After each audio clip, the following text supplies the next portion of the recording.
Hello and welcome to Formula Phil. Alright guys, what's up? How are we?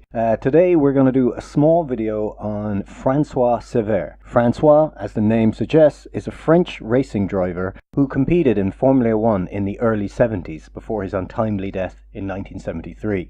This charismatic Frenchman was a fan favourite due to his movie star good looks and his charm. No one in the paddock or otherwise ever had a bad word to say about Francois.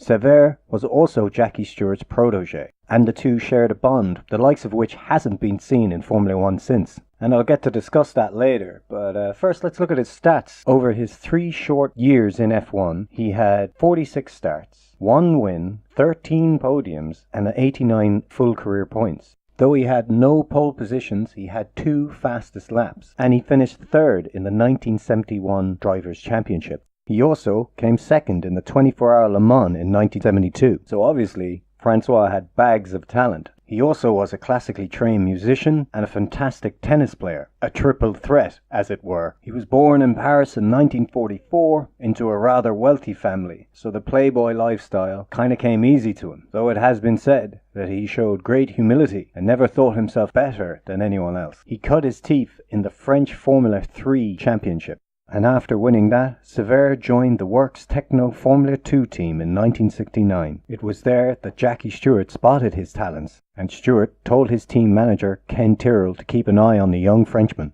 And then in 1970, 3 races into the Formula 1 season, Servos Gavin suddenly retired from the Tyrrell Formula 1 team. Ken Tyrrell, remembering Jackie's recommendation, called upon Cevert to be his number 2 driver, alongside defending world champion Sir Jackie Stewart. The two boys hit it off instantly. The debonair Frenchman learned quickly as Jackie Stewart's understudy, but there was a genuine friendship there as well, and between 1970 and 73, the two were rarely seen apart, with Jackie Stewart's wife, Helen, in tow. They raced and partied and even holidayed together in those years. And in 1974, Jackie Stewart was secretly retiring, and Francois was poised to be team lead, as well as perhaps Formula 1 champion. But back to 1973, the Tyrrell team was back on top of Formula 1, and Cevert was showing that he had the capability of running as good as Stewart in almost every race. He finished 2nd 6 times, and 3 of those times were behind Stewart, with Jackie acknowledging that Francois could have possibly overtaken him and gone on to win the race. But sadly, at the American Grand Prix at Watkins Glen, the fairy tale ended. Francois Cevert was killed during the Saturday morning qualifying. In the fast right-left uphill combination called the S's, Cevert's car was a little too far over towards the left-hand side of the track. He clipped the curbs, sending the car into a vicious slide at an almost 90-degree angle at the other side of the track. He flew into the barriers at such force that the barrier was uprooted and almost lifted over the car. Cevert died instantly of massive injuries inflicted by the barrier. And now I'm going to show a small piece from The Flying Scot, which is a great documentary if you care to watch it. It shows the aftermath of Francois' death.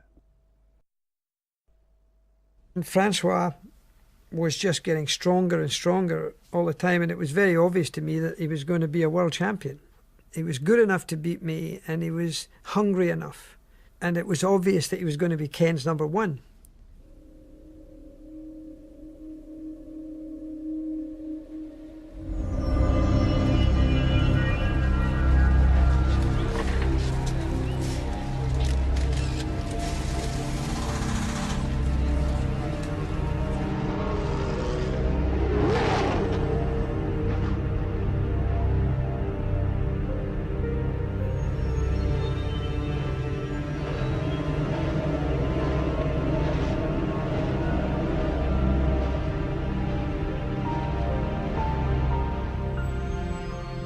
This particular photograph was when he looked up at me. I'd got to the pits by that time and I'd got my books out and everything. And he just looked up and he goes like that, and before he put his visor down, and he goes, it's the last time I ever saw him. I remember going through the fast S's at Watkins Glen. I saw the yellow flag, and I knew if someone crashed there was going to be tough. I immediately slowed down my car, and I saw just, the back end of the Tyrrell sticking outside of the Amco, and and I was on the racetrack at the time, so I came round and found the wreckage of the car. And I actually went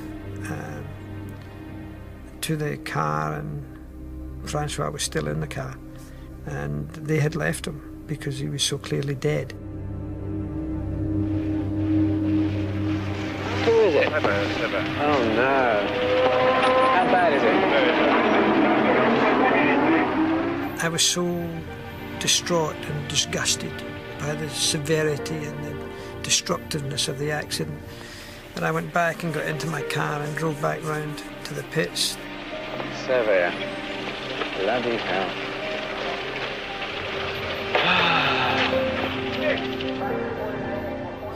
And the whole team were dreadfully affected by it.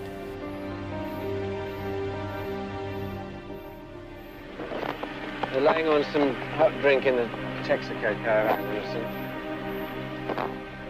Was one of the saddest days of my career, because it was, Francois was going one way to replace Jackie next year on the team. It was his new chance for next year, and it was last race for Jack, and it was a tragedy.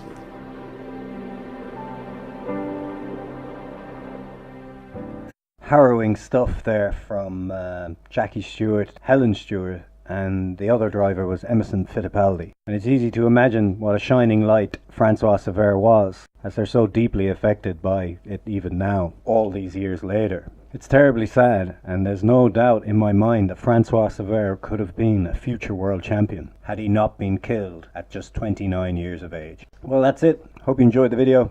That is F1's Forgotten Heroes on Francois Cevert. I hope you're enjoying the series so far. If you are, please like and subscribe, and if you're not, good luck!